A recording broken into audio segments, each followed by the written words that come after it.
With Season 9 kicking off recently and introducing new incentives for participating in world events, I think it's time to look back on how much world events have evolved in Sea of Thieves in the last 5 years.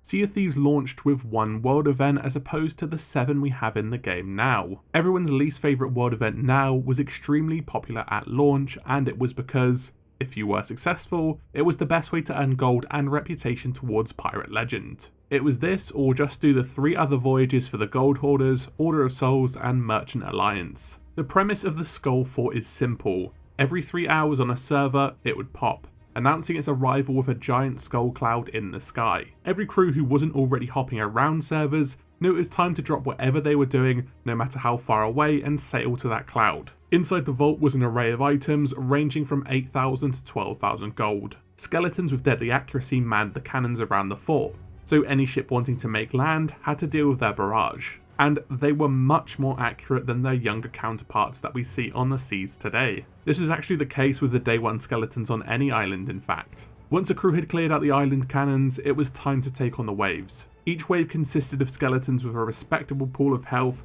but special skeletons could also spawn. The skellies could be gold skeletons, shadow skeletons, or plant skeletons. This was the case for the first 11 waves of the raid. The final wave included a captain, the same as those that appear in the Order of Souls voyages, and again, this could be any of the variants seen before.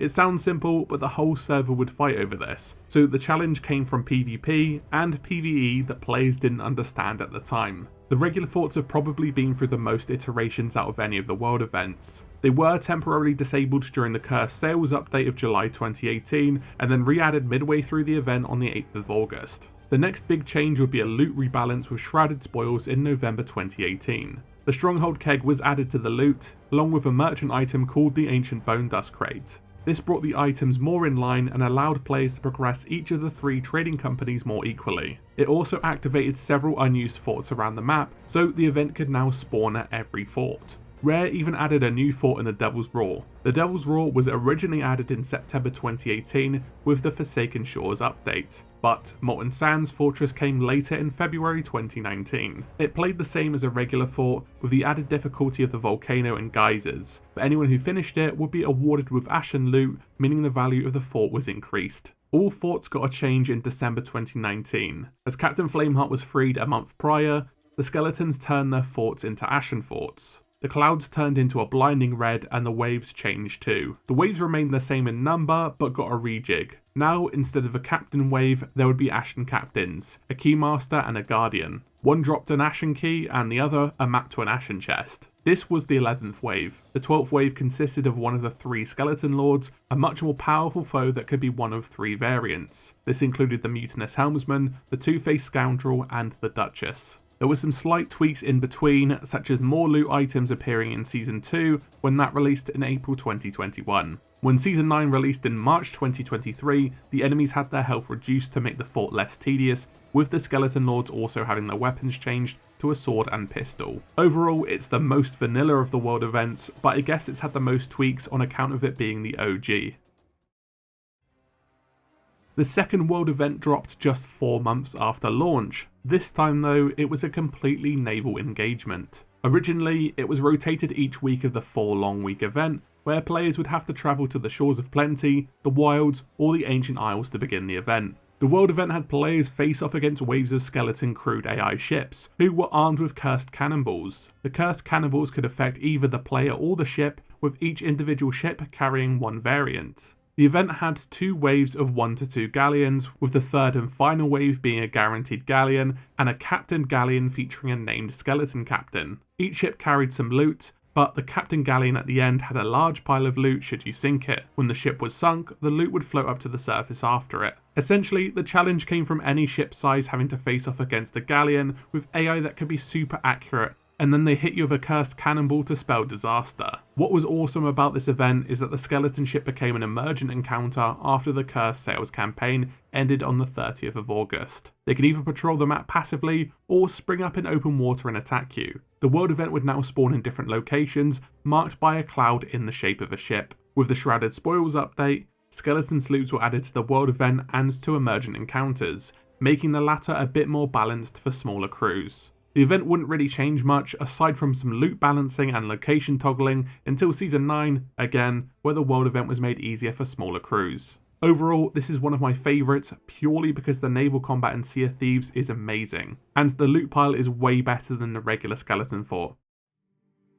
Towards the end of 2019, Rare were firmly into their monthly update system, and in October, they dropped a new twist on the skeleton fort. Old Boot Fort, located in the North Ancient Isles, had been transformed into the Fort of the Damned. It was enveloped in a thick green haze and it had a much more sinister aesthetic. This was also the first world event players could activate on demand. They would need the 6 Flames of Fate, which can be earned and taken from the Ferry of the Damned if you die in certain ways. You can take these flames to the Fort of the Damned and a ritual skull to start it. This would cause a skull cloud with red eyes instead of green to spawn above the island, letting the server know that the fort is active. It plays similarly to a normal fort, but the skeletons are shadow variants that require you to use a different Flame of Fate to make them vulnerable. Then at the end of the first 11 waves, you would fight the ghost of Greymarrow. Greymarrow was the first skeleton lord to appear at a world event. He had massive health and used a pistol and blunderbuss to fight players. Defeating him awards the key to the vault. In the vault, there'll be the new Reaper chest variants and a chest of legends.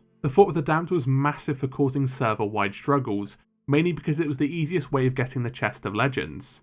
The only other way to get it at the time was a super long pirate legend voyage. The fact it was player activated too was pure insanity, and the servers were popping off when this update dropped. In Season 9, which is the only major update it had, made it so skeletons had less health, Greymarrow had less health, and only one colour skeleton would spawn on each wave. Oh, and captains were added in the second to last wave. Even better is that the new Skull of Destiny allows players to easily start the Fort of the Damned, as it bears all 6 Flames of Fate. It can also be used as a ritual skull. Rare pivoted back to a new naval event in June 2020 with the release of Haunted Shores. The main feature of the update was the new Ghost Fleet encounter. This was marked by the spectral head of Captain Flameheart appearing over an island. Flameheart brought in the ghost ships from the Sea of the Damned.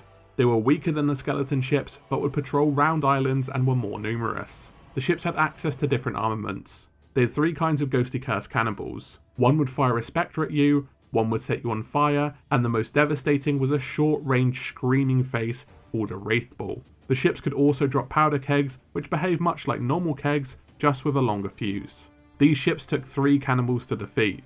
If you defeat 7, then the next wave begins. This wave was 3 stronger captain ships, which sailed in formation, and the Ashen Dragon was one of them. You could defeat all 3 if you wanted all the loot, or you could just defeat the Ashen Dragon to continue to Wave 3. Wave 3 of this event was exactly the same as Wave 1. The 4th and final wave was the same as 2, but instead of the Ashen Dragon, the Burning Blade would spawn in with more ships on its flanks. Each captain ship drops ghostly loot, and each ship has a chance to drop a storage crate of the Damned, which can also be sold. Finishing the event drops a crate of the Phantom Cannonballs used by the world event ships. And the best part of this was, all of this happened with Flameheart's spectral head shouting at you, taunting and berating you at every move. Players complained about this because he could be giving you grief when you're nowhere near the event. His range was eventually reduced to compensate. I thought this was the best part of the event, it made it feel much livelier. On the 10th of February though, disaster struck. The event was removed along with Flameheart to serve as the first adventure, as it was now time for Flameheart to begin returning to his remains. The Ghost Fleet remained gone for over a year until it returned in March 2023 with the release of Season 9. Flameheart was missing and was replaced with a ghostly tornado. The waves were also rebalanced to make it much easier for smaller crews. In the very next update, Rare decided to go and drop another world event. This was the first land-based update not centered around the forts. Ashen Wind saw players face off against one of 4 Ashen Lords, which were Flameheart's lieutenants. Instead of a skull cloud, the horizon was decorated with a swirling red tornado to mark the world event. The Ashen Lords were much like the Skeleton Lords from previous encounters, but with new powers. Instead of carrying weapons, Ashen Lords used fire to damage you. They can breathe fire, throw molten rocks at you, hit you, and lunge for you. They can summon skeletal allies to help them out as well. Moreover, they have the ability to do an area of effect attack, which sends players hurtling away and will set anyone on fire if they're close enough. Also, they can produce a cloud of ash to reduce visibility. Finally, they can simulate a volcano by calling forth a cloud that drops molten rocks on players. It boils the surrounding water, and it also shoots geysers out of the ground. Ashen Lords have 3 phases. You'll know if you're into the next phase when the Ashen Lord goes down to one knee and becomes immobile. The phases don't really differ, aside from the number of skeletons summoned, and the Ashen Lord will only do its volcano attack when in phase 3. Defeating an Ashen Lord will give players an array of Ashen loot and the new Ashen Wind Skull. This is the head of the Ashen Lord and can be used to breathe fire. They were rebalanced slightly when Fate of the Damned dropped in October of the same year, making each Ashen Lord have less health, with the Ashen Wind Skull also being worth double the gold. They'd seen no updates until Season 9, where the Ashen Lords had their damage reduced and their health reduced for smaller crews. But in turn, the Ashen Lord melee and flame attacks now track the player, making them harder to dodge. Nowadays they feel much more balanced, but this boss fight was always a spectacle. The latest world event actually dropped nearly 2 years ago now. Enter the Fort of Fortune. The Fort of Fortune was marked by a skull with red highlights and was the key content for Season 2. It also let out a blaring horn to notify everyone on the server that it had started. It could spawn at any location aside from Molten Sands, Lost Gold and Sharkfin Camp. The Fort of Fortune raid consists of 18 waves of skeletons. The first 15 waves acted mostly identical to the waves of a skeleton fort, with the added difference of every few waves spawning 3 skeleton captains. The waves themselves compose of tougher foes, meaning they just had a bit more health. The third to last wave consisted of a single set of skeletons from any variety and a skeleton lord leading them. This was always the mutinous helmsman. The second to last wave was the same, it just had the 2 remaining skeleton lords. The final wave was one of the 4 Ashen Lords, backed by 1 skeleton variety, but after they were defeated, the event was a carbon copy of the Ashen Winds. Aside from the fact that the Ashen Lords have no voice lines, I never really understood why this was. The skeleton captains would drop X marks the spot maps when defeated. These would lead to tools you could use to make the waves easier. The loot at the end consisted of a large haul of high value items and a bunch of pirate legend items, including a chest of legends. Essentially, this brought back the feeling of the early Skull Forts, but ultimately died down as new content was released. It was also one of the events that got a makeover in Season 9. The skeleton health was reduced, the skeleton lord waves were removed, and the illustrious Chest of Fortune was added, and that last change has currently made the Fort of Fortune a hotly contested world event. The chest can unlock the Fate of Fortune ship parts and sells for a base value of 20,000 gold. Overall, world events are the bread and butter for Sea of Thieves. It's been great to review them and talk about how much they've evolved over the last 5 years of updates. What's your favourite world event? Please let me know down in the comments. Don't forget to subscribe for more videos like this and drop a like as well. Thanks again for watching, and as always, I'll see you in the next video.